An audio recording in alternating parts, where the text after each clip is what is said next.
on President Trump's pardons, and you're making note of something that is in Politico's playbook out this morning, noting an interview that Proud Boys leader Enrique Tarrio, who of course just received a pardon from President Trump, gave to Alex Jones InfoWars yesterday. Just hours after his release, he spoke to Alex Jones InfoWars, and he said this: "We went through hell, and I'm going to tell you it was worth it because we stood for what we've been fighting for. We saw yesterday on the inauguration stage. We need people like Pam Bondi, the Attorney General nominee, and FBI Director Kash Patel and the rest of Trump's cabinet to right all these wrongs. The people who did this, they need to feel the heat. They need to be put behind bars." So, Willie, here we are seeing the leader of this hate group, the leader of the Proud Boys, come out not only thanking President Trump for freeing him, but suggesting that Trump's cabinet does need to carry out this agenda of retribution for those who were part of the January 6th riots, with investigations and prosecutions, setting an ominous tone here as this new administration comes back to power. And as he talks about the quote, the people who did this, presumably talking about prosecutors, judges, and a jury that listened to evidence and convicted all of these people. Meanwhile, Axios is reporting an advisor who was familiar with the discussions in the room about these January 6th pardons, quoting Donald Trump. This is a White House advisor quoting Donald Trump, the final decision saying, quote, "F it, release them all," citing Donald Trump directly in saying that. Open the jails, let everybody out. Retired D.C. Metropolitan Police Officer Michael Fanone, who you'll remember was brutally attacked at the Capitol on January 6th, now has had to file protective orders against the people who assaulted him. This comes after President Trump pardoned his attackers. It also comes after Fanone was told by DOJ officials there would be no protection for him or his family. They've been targets since he testified before the January 6th committee. And Officer Fanone joins us now. We should note former President Biden provided Fanone and the other officers who testified a preemptive pardon in anticipation of retaliation from the Trump administration. Fanone is the author of the recent book on the insurrection titled Hold the Line. Officer Fanone, it's great to have you back on the show. Just your first reaction to these blanket pardons of many of the people who attacked you that day.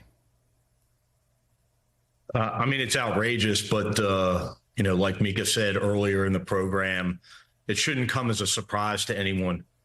Donald Trump has been promising these pardons ever since he announced his candidacy from Waco, Texas.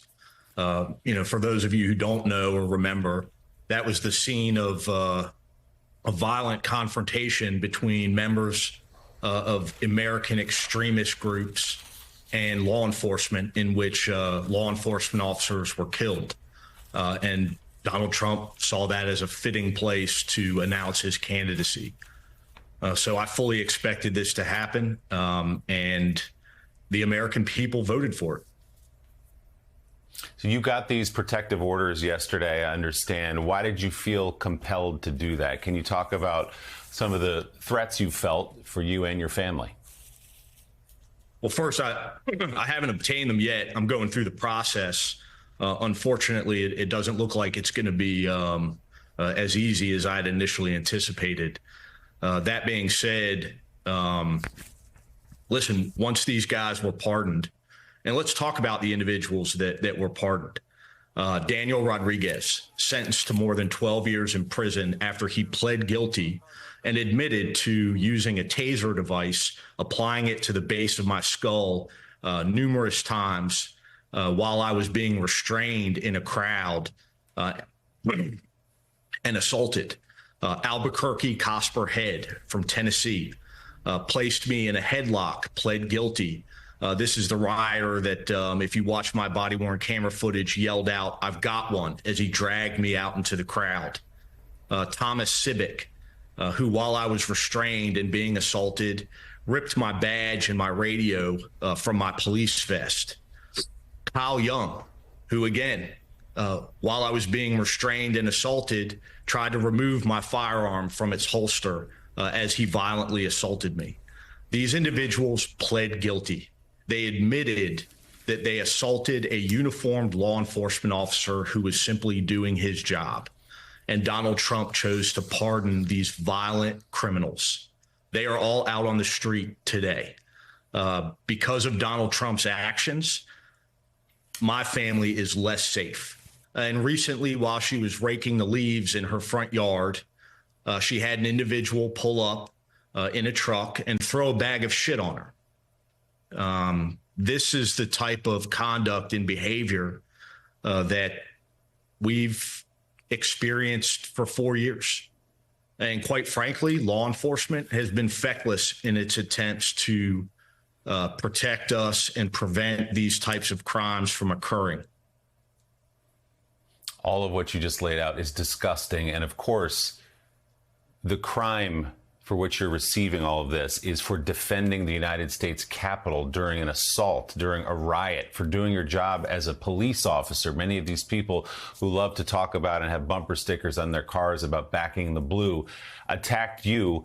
And I don't want to walk you through the worst day of your life. I assume it was.